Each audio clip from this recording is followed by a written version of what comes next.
According to Mark Carney, the long-standing relationship Canada has with the United States is over. That's today's conversation on Follow the Louis podcast for Friday, March 28th, 2025.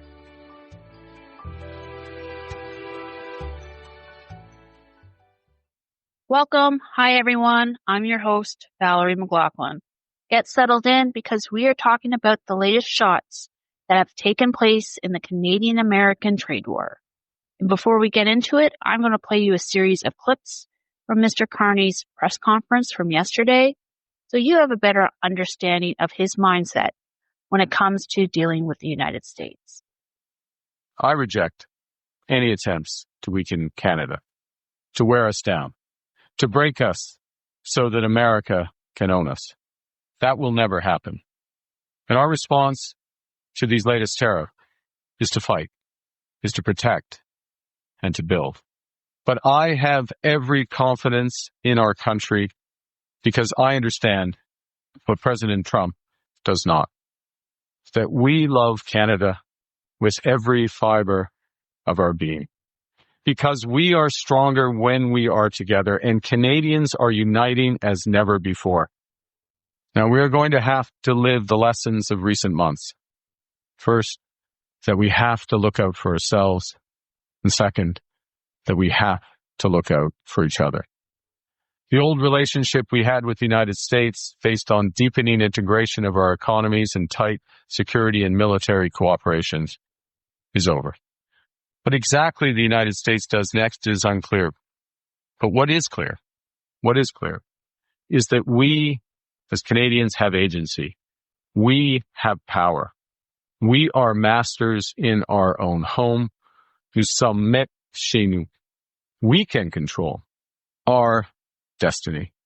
We can give ourselves much more than any foreign government, including the United States, can ever take away. As Donald Trump saber-rattled in the White House over the North American car industry earlier this week, Mr. Carney and his ministers scrambled to Ottawa yesterday for an emergency cabinet meeting to discuss the tariffs America is placing on foreign-made vehicles.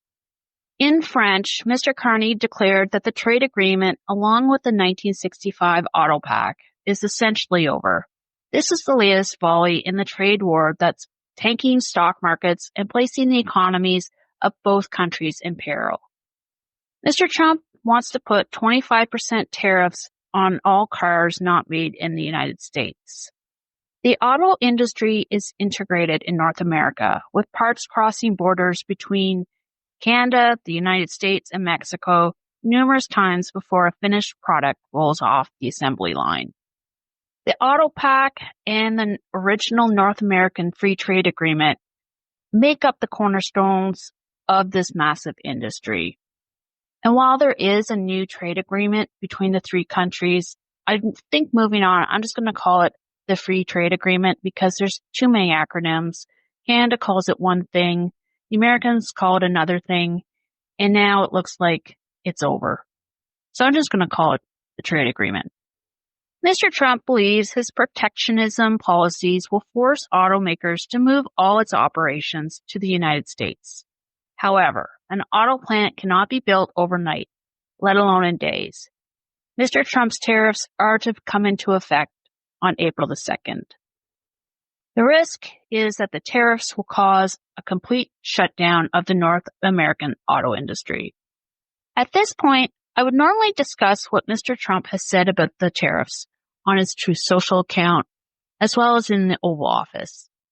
But truthfully, as a Canadian who's been living under threats of annexation and tariffs for the last 2 months, I'm tired of the bluster coming from the White House. And at this point, I think Canadians are ready for the United States to either implement the tariffs or to walk away from the threats altogether. It's exhausting to be on the cusp of a crisis, only for the American president to kick it down the road for another month. I can't talk about all Canadians, but I have a sense that Canadians have had enough. My goal with the podcast is to be fair and neutral, giving my listeners all sides of the story so I don't influence your thinking. I may be old school. Perhaps there's no room in this new media landscape for fair, balanced reporting, but I'm going to try and abide by my goal. But with all that being said, this tariff talk and the American goal to annex Canada, I just can't be unbiased on the subject. A country 10 times the size of mine, and I'm talking economically, is threatening economic warfare in an attempt to annex us. And I think Canadians are frustrated, anxious, and exhausted because the reality is that at the end of every month, we get to relive the same economic emergency. So today's episode is going to just mainly focus on what Liberal leader Mark Carney told Canadians yesterday. In the press conference, Mr. Carney said that every dollar collected from the retaliatory tariffs will go towards protecting Canadian workers. He added that Canada needs to reimagine its economy to ensure that the country can succeed in a drastically different world. He also said that Canada needs to divest itself from the United States to reduce its reliance on that country and forge new relationships elsewhere. He said it's urgent that the country do it now, and it has to be done quickly, including breaking down the trade barriers among provinces and territories. Mr. Carney says that he hopes to have this completed by Canada Day. He also spoke about the creation of an all-in-Canada supply chain network for the auto components, and this would include Canadian steel and Canadian rare earth minerals. Similar strategies would be established for other sectors under threats of tariffs, including the forestry and the pharmaceutical industries in Canada.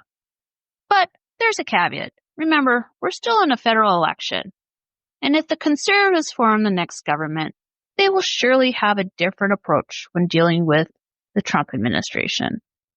Yesterday, Conservative leader Pierre Poilievre said Mr. Trump should knock it off with the tariff talk, but he didn't elaborate how Conservative government would deal with the American president.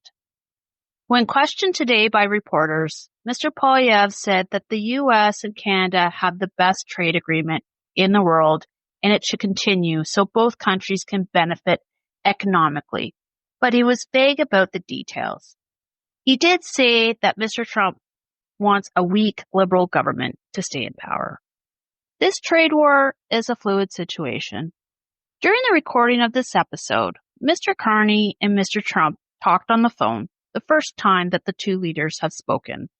The American president indicated in a Truth Social post that it was a productive conversation.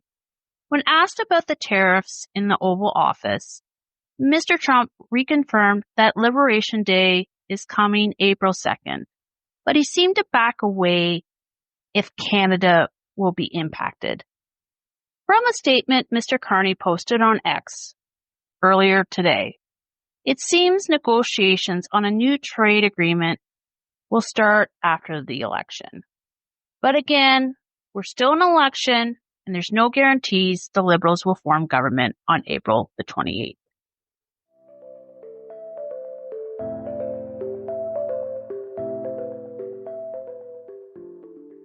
So that's it for this episode of the podcast. Again, thank you to all my listeners. 3 weeks ago today, I started this podcast, and I'm nearly at 200 downloads. It doesn't seem like much, but that's huge to me. So thank you. I'll see you on the next episode. Bye for now.